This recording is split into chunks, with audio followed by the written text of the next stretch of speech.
अस्सलामु अलैकुम रहमतुल्लाहि व बरकातुहू। उम्मीद है आप खैरियत से होंगे। जिन घरों में अल्लाह जुल जलाल का जिक्र होता है, अहले आसमान उन घरों को ऐसे देखते हैं जैसे तुम सितारों को देखते हो। ख़त्म करे ये मायूसी और सब नफ़रतें, दिल खुदा का घर है, कोई इब्लीस का ठिकाना नहीं। आप मोहब्बत का हाथ किसी जानवर के लिए बढ़ाए, वो आपको मायूस नहीं करेगा, लेकिन इंसान किसी के दिल से की हुई मोहब्बत को भी मिट्टी में मिला देता है। इंसान का नसीब इतने ही बार बदलता है जितनी बार वो अल्लाह ताला को याद करता है। सरवर कायनात सल्लल्लाहु अलैहि वसल्लम ने इरशाद फरमाया, तेरे गुनाह के लिए ये काफ़ी है कि तू हमेशा झगड़ता रहे। नबी करीम सल्लल्लाहु अलैहि वसल्लम ने इरशाद फरमाया, जो शख्स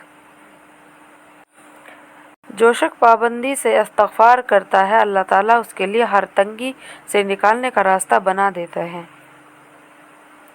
हर लज्जत की इंतहाई बेजारी है मसाए ज़िक्र अल्लाह की।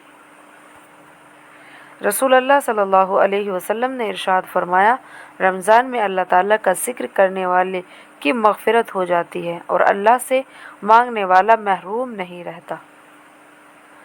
रसूल अल्लाह सल्लल्लाहु अलैहि वसल्लम ने इरशाद फरमाया, अल्लाह ताला फरमाता है, मेरा बंदा फ़र्ज़ अदा करने के बाद नफिल इबादतें करके मुझसे इतने नज़दीक हो जाता है कि मैं उससे मोहब्बत करने लगता हूँ। और रफ़अना लका ज़िक्रक, और हमने आपके खातिर आपका ज़िक्र अपने ज़िक्र के साथ मिलाकर दुनिया व आखिरत में हर जगह बुलंद फरमा दिया। हज़रत अबू सईद खुदरी रज़ी अल्लाह ताला अन्हा से रिवायत है कि नबी करीम सल्लल्लाहु अलैहि वसल्लम ने अल्लाह ताला का ज़िक्र इतनी कसरत से करो कि लोग तुम्हें दीवाना कहे।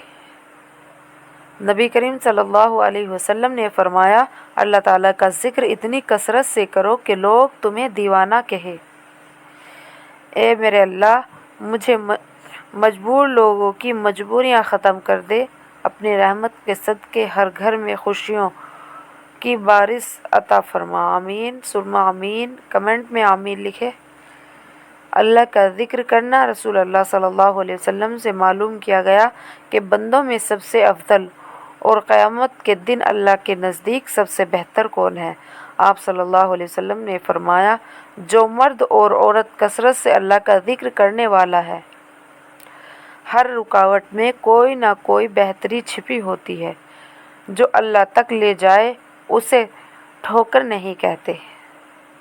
अच्छे अखलाक में मीठा बोल ही नहीं बल्कि कड़वी बात को बर्दाश्त करना भी शामिल है।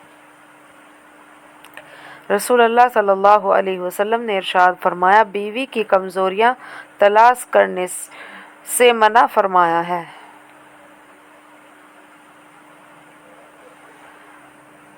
वीडियो अच्छी लगी लाइक करें, शेयर करें और कमेंट करें। अस्सलामु अलैकुम रहमतुल्लाहि व बरकातुहू।